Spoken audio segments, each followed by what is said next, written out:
जोगी जी, आपका body shaming पे क्या कहना है? आपके क्या विचार हैं उस पर?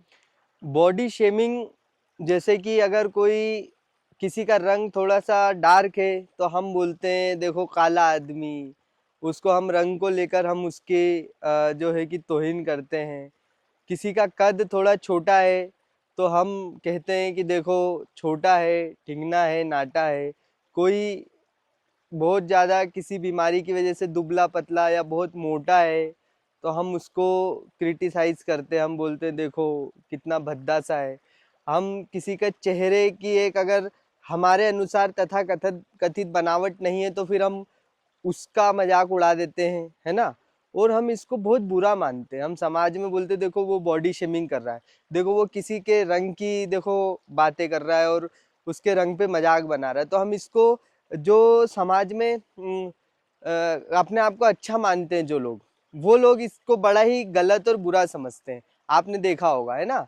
कोई अपाहिज है जैसे, तो उसको अगर उसका किसी ने मजाक बना दिया तो वो लोग इसका बड़ा ही उसको बुरा मानते हैं, जो कि बिल्कुल सही है। बुरा मानना भी चाहिए, क्यों ना माने। गलत है तो गलत है। लेकिन दूसरी तरफ ये लोग एक दोगला स्टैंडर्ड दिखाते हैं अपना। कोई अगर उजले कलर का है तो उसकी तारीफ करने में इनको कोई बुराई नहीं लगती। किसी का अगर कद लंबा है तो उसको अच्छा मानने में इनको कोई बुरा महसूस नहीं होता। और ये अपने आप को भी वैसा ही बनाने में निरंतर लगे रहते हैं। और इसी के उस पे बड़ी बड़ी कंपनियां, सारे ब्रांड, सब चीजें बिक रही है कि इससे आप लंबे हो जाएंगे, इससे आप गोरे हो जाएंगे, है ना। इस तरह का एक फेस कट होगा तो आप उसको वायरल कर देंगे, इस तरह की आंखें होंगी तो आप उस व्यक्ति को वायरल कर देंगे। इसको ये लोग बॉडी शेमिंग की कैटेगरी में नहीं देखते। ये मुझे बड़ा ही दोगलापन लगता है।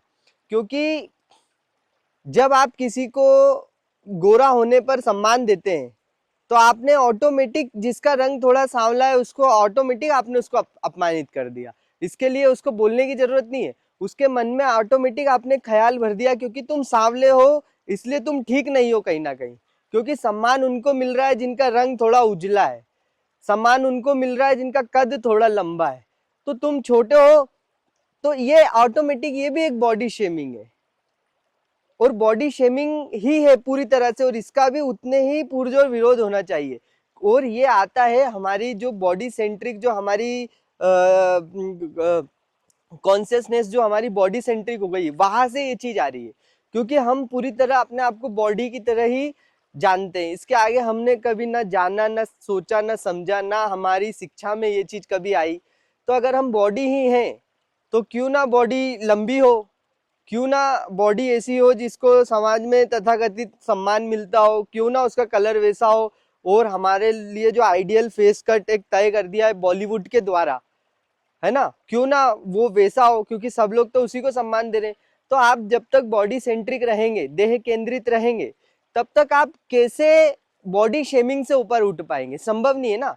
तो जैसे कि मैं हर वक्त बोलता हूँ, हमेशा बोलता हूँ कि स्वयं को जानना ही हर समस्या का एक वो है, निवारण है। तो वैसे ही जब व्यक्ति स्वयं को जानता है तो वो ये जानता है कि बॉडी से कहीं आगे है, वो बॉडी से कहीं बहुत ज्यादा है। वो बॉडी उसका एक बहुत छोटा सा पार्ट है जिससे कोई फर्क नहीं पड़ता कि उसमें कैसी उसकी बनावट है और क्या है, उससे फर्क नहीं पड़ता, इतना बड़ा है वो। और जब तक वो नहीं जानेगा, वो बॉडी सेंट्रिक रहेगा, देह केंद्रित रहेगा। और फिर दूसरों का शोषण, जैसे मैंने बोला कि शोषण खत्म नहीं हो सकता है बिना आत्मज्ञान के।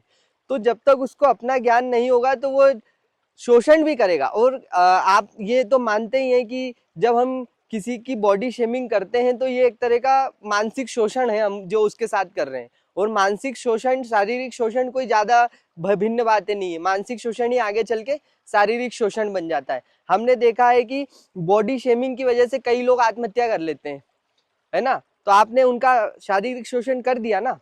और फिर वही बात आती है कि बॉडी शेमिंग सिर्फ वो नहीं है कि आप किसी को ठिंगना बोल रहे हैं या किसी को किसी के कालेपन का मजाक उड़ा रहे हैं। जब आप किसी की इन बातों की वजह से तारीफ भी करते हैं तो वो बॉडी शेमिंग ही है। ये बात हमने समझी।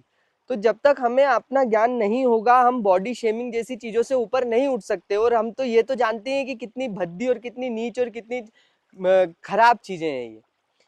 आप समझ रहे हैं इस बात को? तो जैसे हम किसी को बोल देते हैं, अरे काला उसको क्यों बोल दिया, ये काला है तो उसको काला नहीं बोलना, या छोटी हाइट है तो उसको छोटी छोटी हाइट बोल के तुमने गलत किया। तो ऐसा क्यों होता है कि हम किसी को काला बोल देने से वो बुरा क्यों हो जाता है, कि नहीं बुरा हो जाएगा अगर इसको बोल दोगे ऐसा कि ये काला है तो काला नहीं बोलना है इसको। बुरा कुछ नहीं है, बुरा सिर्फ ये है, बुरा इसमें ये है कि वो अपने आप को इसके आगे कुछ जानता ही नहीं है, कुछ समझता ही नहीं है। जितना आप उसको, जैसे मान लीजिए कि कोई किसी को बोल रहा है कि देखिए ये दिव्यांग है, देखिए, तो वो इनडायरेक्टली अपने आप को ही बोल रहा है वो बात, इनडायरेक्टली, क्योंकि हम जो अपने आप को मानते हैं वही हम दूसरों को देखते हैं, वही हम दूसरों में देखते हैं। जो आप अपने आप को देखोगे वैसा ही आप दूसरे को देखोगे। आप स्वयं को जब देह देखोगे तो आप सामने वाले को भी क्या देखोगे, देह देखोगे। तो अगर कोई आपकी देह पर बहुत फोकस कर रहा है, कोई आपकी देह पर अगर ज्यादा फोकस कर रहा है, तो अल्टीमेटली वो स्वयं को भी देह ही माने बैठा है ना। तो बुरा तो वो है बोलने वाला।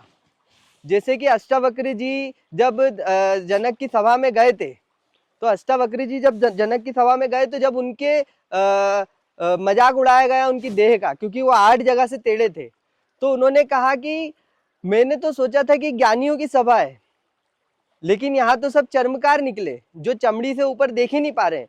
तो पहले वो अष्टावक्र का मजाक उड़ाते हैं, अष्टावक्र जी उनके बाद उस चीज को देखते हुए उनका मजाक बना देते हैं, वो भी जोर से हंसने लग जाते हैं। तो जब आप किसी की बॉडी शेमिंग कर रहे हैं तो इनडायरेक्टली आप अपनी ही मानसिकता का प्रदर्शन कर रहे हैं। और बॉडी शेमिंग में याद रखना, किसी को काला बोलना ही नहीं, किसी के शरीर की तारीफ करना, ये भी बॉडी शेमिंग का ही पार्ट है। तो आपको उसमें सिर्फ शरीर दिख रहा है, आप उसके शरीर को बड़ा महत्व दे रहे हैं, आप उसकी चेतना को, आप उसके ज्ञान को, उसकी ऊंचाई को, उसके आनंद को, उसकी स्वतंत्रता को, इनको आप देख ही नहीं पा रहे हैं दूर दूर तक, उसकी निर्भयता को देख ही नहीं पा रहे हैं आप, क्योंकि आप अपने अंदर भी इन चीजों को महत्व नहीं देते। हमने देखा है जो चीज हम चाहते हैं जीवन में वही चीज हमें संसार में ज्यादा दिखने लग जाती है। जिस तरह से हम खुद को देखते हैं वही चीजें हमको संसार में ज्यादा दिखाई देने लगती है।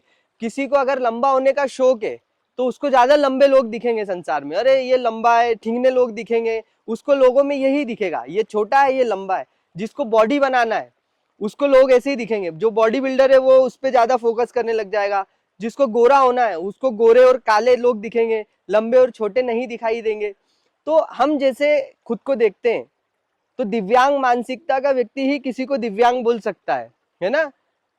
और गंदी मानसिकता का व्यक्ति में ही किसी को ऐसे बॉडी शेमिंग कर सकता है। और बॉडी शेमिंग समझ गए हो आप मैं क्या बोल रहा हूँ, शरीर की बात करना ही बॉडी शेमिंग होती है ना। जी जी, मैं स्कूल्स में देखती हूँ, बच्चों को जो है शुरुआत से ही ना बॉडी आधारित ही उनको दिखाया जाता है कि आप बॉडी ही हैं, कि ये बच्चा है, देखो ये कितना काला है, मेरी बेटी तो इतनी सुंदर है, गोरी है, या फिर मेरी बेटी का रंग सांवला है, तो अपना ध्यान रखा कर। तो ये भाव जो है शुरुआत से ही उसके मन में डाले जाते हैं, और फिर वो अपने आप को भी ना इसी चीज़ से जज करता है।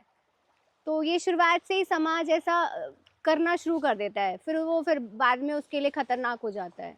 बिल्कुल, बहुत ज्यादा दिक्कत वाली बात है। इसीलिए तो मैं बोलता हूँ ना, जब तक आप मेच्योर नहीं हो जाते, समझ नहीं आ जाती आपके अंदर, आप चीजों को नहीं जान लेते, तब तक आप बच्चा क्यों पैदा कर दे। तो जब बच्चा पैदा करोगे वो संसार में आएगा, उसको भी आप पूरी तरह बॉडी बना देते हो, उसको भी इससे आगे वो सोच समझ नहीं पाता है। तो इन्हीं चीजों के पीछे फिर वो लगा रहता है, और वो बॉडी से ही पूर्ति करना चाहता है, अपने मन की, मन भर लेना चाहता है, बॉडी से ही कुछ पा लेना चाहता है, बॉडी ही उसके लिए सब कुछ हो जाती है। और फिर इसी का पार्ट हो जाता है ये सारा जो हम बोलते हैं क्लाइमेट चेंज और दुनिया भर की दिक्कतें, मांसाहार, ये सब कुछ, क्योंकि हम बॉडी के आगे न सोच पाते, न देख पाते, न समझ पाते। कुछ हमारे लिए बॉडी के आगे नहीं है ना। जो बॉडी सेंट्रिक है, जो बोलता है कि मैं देह हूं, और उसके बाद फिर वो कितनी भी ऊंची ऊंची बातें कर ले, चाहे वो कितना भी बड़ा कोई एक्टिविज्म कर रहा हो, कुछ भी कर रहा हो, वो बहुत बड़ा हिंसक और गलत इंसान है, क्योंकि उसका केंद्र ही गलत है। मैं देह हूं, ये सबसे बड़ा पाप है, सब पाप इसके बच्चे हैं, ये सब पापों का बाप है। तो ये इस मानसिकता से हमें निकालना होगा बच्चों को, और ये मानसिकता से हम बच्चों को तब निकाल पाएंगे जब हम खुद स्वयं इस मानसिकता से निकलेंगे। आप देखो कि हम तो संतों को भी शरीर के आधार पे जज करते हैं। अगर एक एक सुंदर सा व्यक्ति है, उसकी नाक बहुत तीखी है, चेहरा हमारे अनुसार एक तरह से सुंदर है, उसका जो फेस कट है वो हमारे अनुसार अगर वैसा है, तो हम उसकी बातें सुनेंगे और हमें अच्छी लगने लग जाती है ऑटोमेटिक। वो गोरा है तो हम बोल देंगे पता नहीं कौन सा तेज है इसके चेहरे पे, हम उसके शरीर से आगे बढ़ ही नहीं पा रहे। वहीं कोई एक भद्दा सा आदमी आ जाएगा और वो उससे भी ऊंची अगर कोई ज्ञान की और गहरी बात करेगा तो उसको भी हम नहीं सुन पाते हैं, नहीं देख पाते, हम बायस्ड हो जाते हैं, हम चेहरा देखते से ही बंदे का बायस्ड हो जाते हैं, है ना। तो ये जब मानसिकता हमारे अंदर होती है तो हम क्या ही सीखेंगे, क्या ही समझेंगे, है ना। तो इसी को फिर कबीरदास जी ने ऐसे बोला है कि भाई जात ना पूछो साधु की पूछ लीजिए ज्ञान, मोल करो तलवार का पड़ी रहने दो म्यान। तो ये जाति तो है। जब आप शरीर केंद्रित होते हैं और किसी के शरीर के गुणों को देखते हैं तो ये आप उसकी जाति को ही तो देख रहे हैं। हम जातिवाद को इतना बुरा मानते हैं कि जातिवाद समाज से हटाओ, ये करो वो करो। तो जब आप शरीर केंद्रित हो जाते हैं तो आप जातिवाद कैसे हटा देंगे? क्योंकि शरीर के तल पे तो ऊंच नीच होती है, कोई छोटा है, कोई लंबा है, कोई मोटा है, कोई तगड़ा है, कोई गोरा है, कोई काला है, कोई कमजोर है। तो शरीर के तल पे तो आप जातिवादी रहेंगे ही। आप कैसे जातिवाद खत्म कर देंगे अगर आप देह केंद्रित जीवन जी रहे हैं? तो अगर आप स्वयं को शरीर मानते हैं, आप बोल रहे हो मैं तो बॉडी हूं और समाज से जातिवाद हटा दो, संभव कैसे है ये? कैसे संभव है ये? समाज से गोरा काला हटा दो, कैसे संभव है? मैं तो बॉडी हूं। लेकिन समझ रहे हो आप इस बात को? तो ये चीजें जब बचपन से ही बच्चों में डाली जाती हैं तो फिर वो वैसे ही आगे बढ़ता है और वैसे ही फिर प्रकृति का, धरती का, हर चीज का शोषण करता है और स्वयं का भी शोषण करवाता है। और जो हमारी फिल्में हैं ये सारी हमें देह केंद्रित बनाने में लगी। पूरा बॉलीवुड इतनी बड़ी ताकत लगी हुई है आपको देह केंद्रित बनाने के लिए। लड़कियों को तो बचपन से यही सिखाया जाता है कि तुम एक शरीर हो और तुम्हें किसी शरीर, दूसरे शरीर का भोग बन जाना है, यही तुम्हारे जीवन का मकसद है, और वही जो दूसरा शरीर है वही तुम्हारा परमेश्वर बन जाएगा। तो लड़की तो बचपन से ही स्वयं को शरीर देखती है।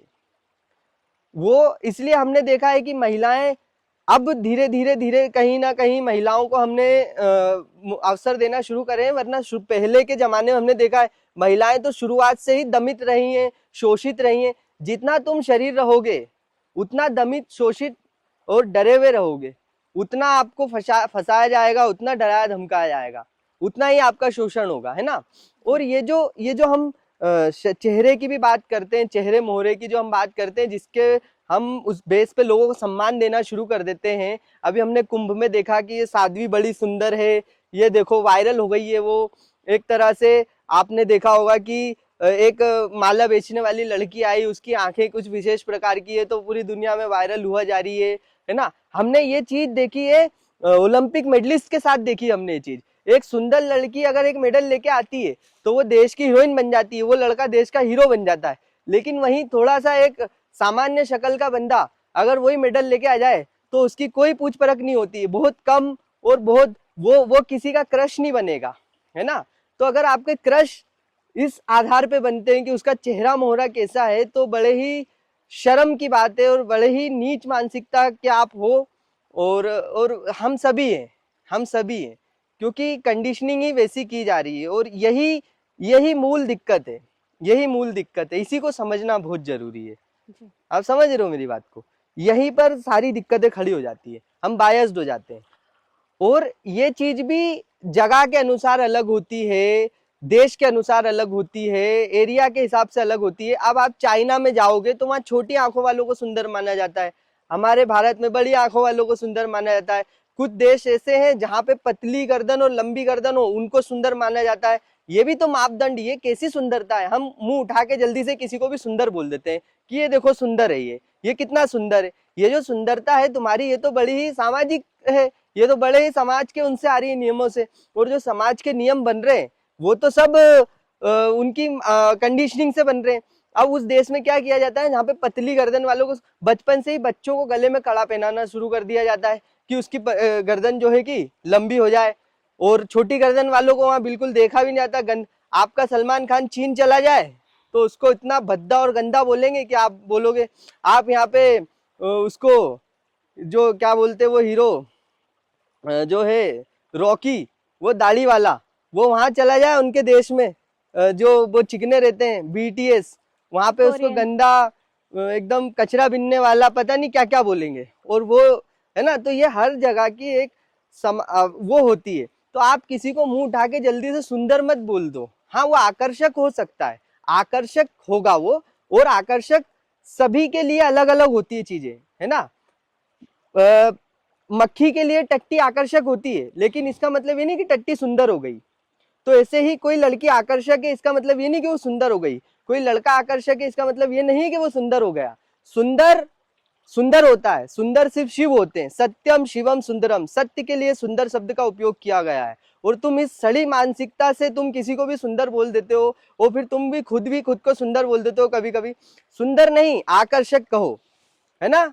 आकर्षण व्यक्तिगत होता है कि आप कैसे इंसान हो, वैसी चीजें आपको आकर्षित करेंगी। अगर आप मक्खी हो तो आपको टट्टी आकर्षित करेगी। तो आकर्षित करना बिल्कुल छोटी और सड़ी बात है। कोई भी आपको आकर्षित कर सकता है, मदारी भी लोगों को आकर्षित कर लेता है ना। तो आकर्षण बहुत अलग चीज है, और बहुत छोटी और बहुत तुच्छ चीज है। तो इन चीजों के लिए आप आकर्षण शब्द का उपयोग करें, सुंदर नहीं, बिल्कुल नहीं। मुंह उठा के किसी को भी जल्दी से सुंदर मत बोल दो। सुंदर शब्द सिर्फ चेतना के लिए उपयोग किया जाना चाहिए। सुंदर शब्द सिर्फ चेतना के लिए उपयोग किया जाना चाहिए, ना कि भौतिकता, बॉडी, देह, इसके लिए। क्योंकि जो चेतना है वो इनसे परे है, शिव इनसे परे है, वो सुंदर है। तो सुंदर और आकर्षण में फर्क समझना ये बहुत जरूरी है हमारे समाज के लिए फिलहाल। तो इंसान अपनी पूरी ज़िंदगी अपने आप को सुंदर बनाने में निकाल देता है, कि अपने आप को वो लंबा बनाने में या फिर गोरा बनाने में, ऐसे पतला बनाने में। तो ये कहाँ तक सही है?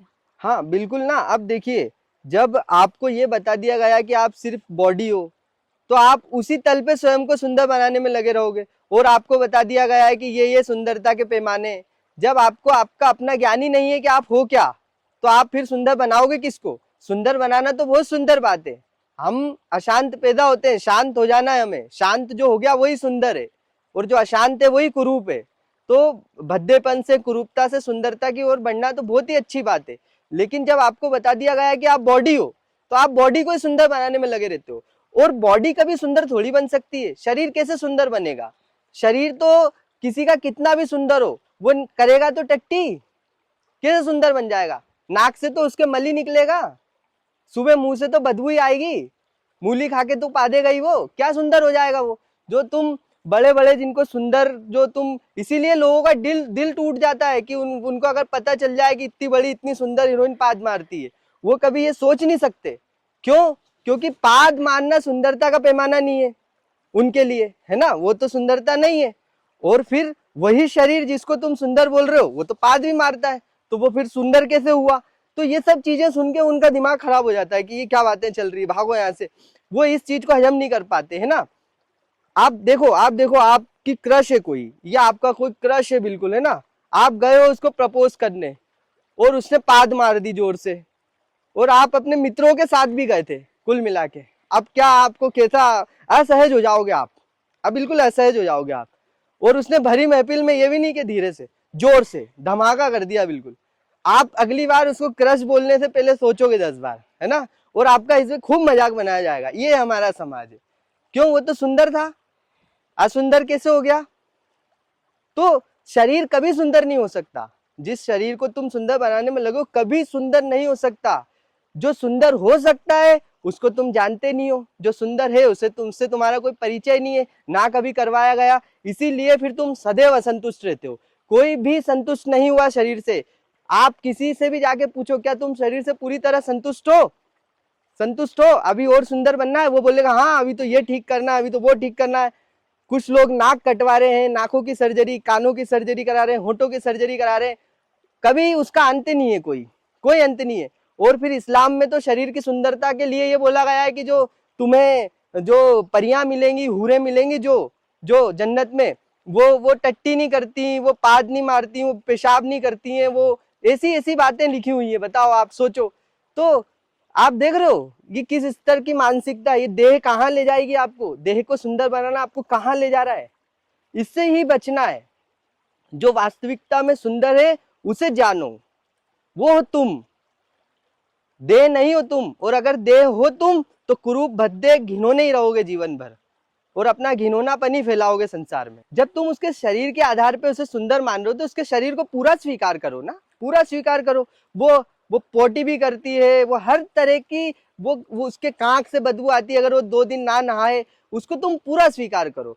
उसको बिना ब्रश किए भी उसको चुंबन महसूस करो कि कैसा होगा उसके साथ में, है ना। वो मूली खा रखी है, प्याज खा रखी है, जो कि रोज खाती है, वो गंद संधि खाती है सारा, है ना। उसको पूरा देखो। उसने 4 दिन से 5 दिन से, है ना, अगर उसको ऐसी जगह में छोड़ दिया गया है जहाँ पे कोई शौचालय की व्यवस्था नहीं है, वो किसी पत्थर के पीछे, कहीं झाड़ पेड़ के पीछे बैठी हुई है, वहां पर धोने के लिए पानी उपलब्ध नहीं है, वो मट्टी से पोंछ रही है, पत्तों से पोंछ रही है, ये सब इमेजिन करो, क्योंकि शरीर के साथ ये सब हो सकता है और बिल्कुल हो सकता है, बिल्कुल सहज बात है। लेकिन तुम ये इमेजिन नहीं करते। लोग अपने भगवान के साथ भी, कि अगर भगवान है तो आपने देखा होगा कई तरह की मान्यता होती है कि भगवान को बीमार पड़ गए भगवान, लेकिन कभी लोग बोलेंगे भगवान को बुखार आ सकता है, लेकिन आप उनसे बोलो क्या भगवान को दस्त लग सकते हैं आपके? नहीं। क्या आपके भगवान को कब्ज की समस्या हो सकती है? नहीं नहीं, इस पे विरोध करेंगे आपको। आपके भगवान को गैस बन सकती है? नहीं। अगर आपके भगवान को बुखार आ सकता है तो आपके भगवान को दस्त नहीं लग सकते।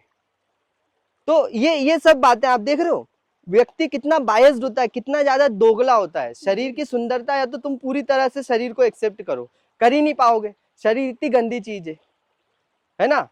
और जब आप उसको पूरा स्वीकार करोगे तो फिर आप उससे सुंदरता शब्द को नहीं जोड़ पाओगे। सुंदरता बहुत ऊंची, शिव को सुंदर कहा गया है, तुम इस शव को सुंदर बनाने में लगे हुए हो। शव सुंदर कैसे हो सकता है? कभी नहीं हो सकता। सुंदरता को जानना है तो शिव तक जाना पड़ेगा, वही असली सुंदरता है, वही से सुंदरता शब्द आया है ना। समझ रहे हो आप? आपके भगवान को आप भोग लगा रहे हो, लड्डू खिला रहे हो, तो वो लड्डू पेट में जाता होगा, निकलता भी है कि नहीं? अगर वो खा सकते हैं तो बिल्कुल ये भी है कि हजम भी करते होंगे। हजम करते होंगे तो फिर हजम होने के बाद चीजें वेस्ट भी होती है, तो उसका कोई प्रावधान है? नहीं है। सोचो आप भगवान के साथ में कितना गलत कर रहे हो। सोचो आपको खिलाया जाए सिर्फ, हगाया ना जाए, सोचो आपका क्या हाल होगा। ये सोचते हो आप कभी? भगवान जी को ठंड लग रही है, भगवान जी को कंबल उड़ा दो, बहुत बढ़िया। तो आप कभी सोचते हो ये बात अपने बारे में कि हमारे साथ यदि ऐसा किया जाए तो? नहीं। बायस्ड, ये देह भाव है, ये जो हमारा देह भाव है यही हमने अपने भगवान में भी निर्मित कर दिया, स्थापित कर दिया कि हम देह हैं तो हमारा भगवान भी देह है। हम देह है, हमारा भगवान भी देह है, और देह देह की पूजा कर रही है ना। तो फिर ये मानसिकता ही इतनी बड़ी हो जाती है। यही मानसिकता देखो कहाँ तक चली गई है, यही मानसिकता ईश्वर तक चली गई है, यही मानसिकता हमारी सक्सेस बन गई है। इसी के आधार पे हम जीवन जी रहे हैं, इसी के आधार पे हम शादी कर रहे हैं कि एक तरह का चेहरा मोहरा होगा, उस लड़की से शादी करेंगे। लोगों को बोले जाता है अगर तुम पढ़ोगे लिखोगे नहीं तो तुम्हें सुंदर पत्नी नहीं मिलेगी। उनका बेस ही यही है, जीने का बेस ही यही बन गया है।